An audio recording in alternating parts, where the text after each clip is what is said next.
রবিবার 15 কেজি শুকনো গাঁজা সহ বিশ্রামগঞ্জ থানার পুলিশের হাতে পুষ্করবাড়ি এলাকা থেকে গ্রেপ্তার 2 নেশা কারবারি। এদিনের এই অভিযানে ছিলেন বিশালগড় মহকুমা পুলিশ আধিকারিক পান্নালাল সেন, উপস্থিত ছিলেন বিশ্রামগঞ্জ থানার ওসি সুবিমল দেবনাথ সহ টিএসআর জওয়ান। এদিন অভিযানে সুমন বাসার ও সফিউল বাসার নামে 2 নেশা কারবারি ভাইকে গ্রেফতার করে নিয়ে আসে বিশ্রামগঞ্জ থানার পুলিশ।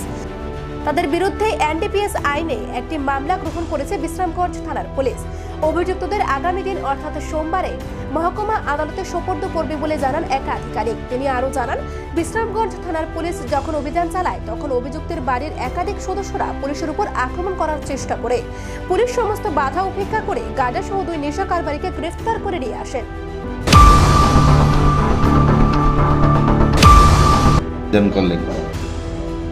অ্যাকচুয়ালি আজকে আমাদের বিশ্রামগঞ্জের যে ওসি সুবিমল, এর কাছে একটা গোপন সূত্রে খবর আসে যে আমাদের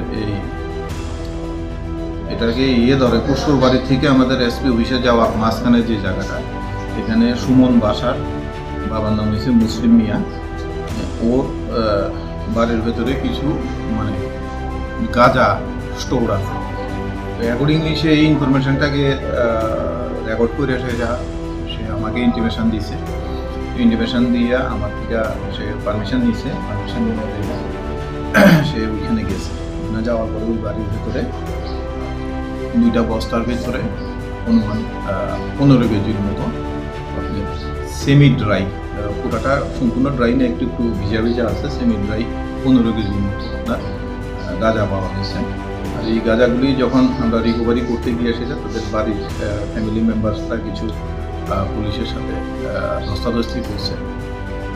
আমরা সুমন বাসার, সফিউল বাসার, তারা 2জনকে আমরা আমাদের কাস্টডিতে নিয়েছি।